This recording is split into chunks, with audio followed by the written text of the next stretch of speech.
Hey everybody, reporting from Seattle again. The Jane's Journeys crew is going to be checking out all sorts of things around the city today.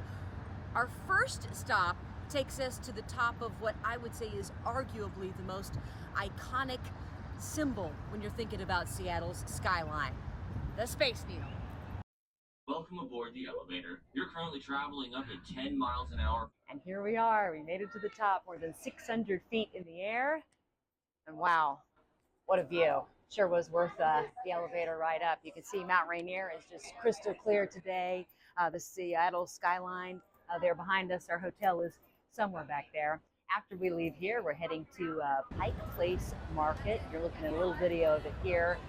That, of course, is one of the iconic places in Seattle when you think about coming to the city. It's one of the longest continuously operating farmers markets in the country. We got to see them throwing fish. We got to do some shopping and have a little lunch. Back out here at the Space Needle, we're about to head back down. Some of the viewers with Jane's Journeys are checking out Chihuly Museum, which is right next door. And we're going to go on the rest of the Seattle city tour, go check that out. Keep following along. We'll see you tomorrow. Hey everybody, yesterday we showed you Seattle's Space Needle, more than 600 feet tall. Well, it's 620 feet. Multnomah Falls, right here behind me, has it beat. It's this state's tallest waterfall. And yes, we have officially crossed now from Washington State into Oregon. So roll on, Columbia, roll on.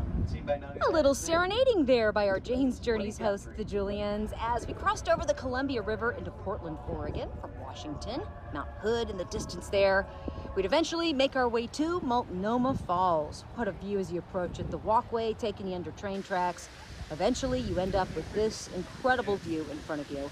And if you're willing to make a brief but steep climb, you get to cross over this bridge. The waterfall right there. All right, a little closer view here of Multnomah Falls, and it is gorgeous. Really impressive in person. And actually, we're kind of standing, I would call it, in the shadow of Multnomah Falls right here. Down that-a-way, where we just walked over, you can see the bridge. You can't really feel what we're feeling right now. But when you get as close as we are, you feel a bit of a mist coming off of the waterfall. And so it's really nice and cool right here. It's warm in the sun, but it's nice and cool right here and kind of misty, refreshing. We are going to make our way after here down through Oregon in the next day or two. Be following along with my reports every day at 6. Hey everyone, joining you this morning from a very windy Yaquina Bay Lighthouse. Take a look at that behind me. It is gorgeous, 93 feet tall. It is the tallest lighthouse here in Oregon, and it was built in 1874. It stood a long time, 372,000 bricks or so to build this thing, and you can see why it's really important, and it does still help ships come here into Yaquina Bay. Breathtaking views. You can see the very rocky beaches, not super safe for ships that are trying to come into safe harbor, so that's why it is still working today. But another thing you will not be able to see, but that we are taking right now, is Highway 101 hugs the coast here. And that's what we're doing today. We're enjoying these beautiful, majestic views all the way down Highway 101 to Coos Bay. Back out here, you can see the lighthouse directly behind me over the hill there. And then below me, Black Rocks. This is Cobble Beach. And when we were heading down here, they mentioned to be a little careful. My wonderful husband, my camera guy, kind of slipping on the rocks here because they feel like marbles. That's how the folks described it here. And then way, way, way back there, it'll be a little tough to see, but there's a rock and there are sea lions just hanging out on the rocks there. So, boy, are we getting to see some incredibly beautiful things on this trip. We're going to continue down the Oregon coast here along Highway 101, and we'll be checking back in with you over the next days. Ambassadors from another time. That's how John Steinbeck referred to the redwood trees. A fun little fact that our Jane's Journeys hosts, Dale and Esther Julian, pointed out today when we were on our way here. And you know, you really feel that way when you're standing in the middle of these 2,000-year-old giants in all their magnificence and glory. you do feel like you're transported back to time and also somehow more connected to the present and everything around you. It's a very interesting mix. I'm going to walk over here because, as you may have noticed, we found a nice quiet spot away from the crowds. A nice big redwood tree here. Isn't she beautiful? One of the locals recommended that I do this, that I find a quiet spot, a big redwood tree, and I close my eyes and that I just be alone and still with the tree. So I'm going to do that. Back to you.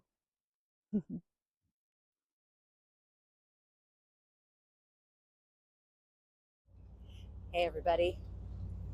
So you might notice I'm in motion right now, and that's because we are on a giant sand dune buggy. We're here on the Oregon coast, and Sand Dune Park. It is beautiful. Is everybody having fun? All right, the Jane's Journeys crew is having a great time. A ride through the Oregon dunes with spectacular views. A surprise stop in Bandon, our timing perfect to see the creation of these walking labyrinths, circles in the sand. We sped down the Rogue River with Jerry's Jets, an old mail route. A few thrills there. And finally, we made it to California to walk amongst the redwoods. This is the actual trunk of the tree. Where I'm sticking my hand down here, that's the actual bark out here. And see, it will burn, it's charred. But see, it's almost like hair, like velvet, like off of a deer's antlers. And that's what makes it fire resistant. A local guide filling us in on how these ancient giants towering hundreds of feet, including 1,600-year-old Dave, depend on each other to survive. Dave has reached out in all directions with his root system, which is only 4 to 6 feet deep. And reaching out 100 feet and connecting with the root systems of his fellow redwoods. They're holding on to each other. Our group is starting the week right here on a vintage train in Napa, California. We're going to be enjoying some really great food and wine today as we cruise along the Napa Valley. Hello, everyone, from the beautiful Napa Valley, California. We are currently on a vintage train. This is the wine train, and apparently it's really something you got to do if you come to the Napa Valley. And as you can see behind me, this is why we are here. We are getting spectacular views of what Napa Valley is best known for. Its vineyards and its wine. Speaking of which, some of us enjoyed a glass with these views, but all of the Jane's Journeys crew enjoyed a delicious meal. It's a vintage train along the 30-mile stretch of the valley. The staff on board know their stuff when it comes to local wine. They did not leave that red wine in contact with the skin and the pulp of those berries long enough. It came out a rosé color. They labeled it White Zinfandel. Sold millions of barrels, guys. We left these acres and acres of green vineyards for our next stop, the majesty of Yosemite. Hello, everyone. If you've ever seen the movie Avatar, you maybe are starting to get a little bit of an idea of what it feels like to be in the presence of a sequoia. Look at this thing. 3 numbers you got to remember about it, okay? This is the grizzly giant, 209 feet. It's as tall as the Statue of Liberty. And when it comes to how wide it is, it's 28 feet across and it's 96 feet all the way around. And you'll probably notice here at the very bottom, and actually a lot of these trees, you'll notice that the wood is a bit burned, and that's because wildfires come through here. You might think wildfires are a bad thing, but as our Yosemite guide told us today, wildfires are a really good thing, especially for sequoias. Our sequoia trees rely on fire to release their seeds from their cones. Their seeds cannot get out of their cones without the fire agitating them. All right, this is a little something extra for my co-anchor, Todd. This is for you. Take a look. This picture, taken in 1903, features President Theodore Roosevelt right here under the grizzly giant. For those of you that don't know, Todd is a presidential history buff, so I knew he'd like that fact.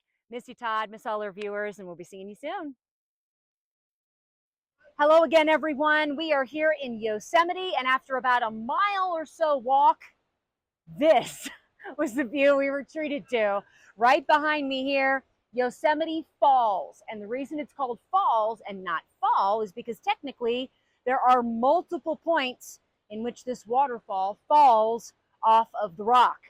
All of this rock you see here behind me is granite, and millions upon millions upon millions of years ago, our guide here through the Yosemite Valley was telling us that that granite used to be about 5 miles underground. And then, of course, as the world changed and tectonic plates shifted, it all was pushed up, and we were left with these beautiful views today. Here at Tunnel View Overlook, a panoramic look at sites like Bridal Veil Falls and El Capitan. So beautiful. A painter there working to capture it on canvas because words truly fail. Still, the Jane's Journeys crew tried their best to come up with a few. One word to describe this. Magnificent. What about you? One word. Outstanding. One word to describe this. Awesome. Awesome. Unbelievable. Majestic. Amazing. Absolutely. Awesome. Amazing. Undescribable. And I'll quote my new friend, Kay Lockhart of Mayfield, spiritual.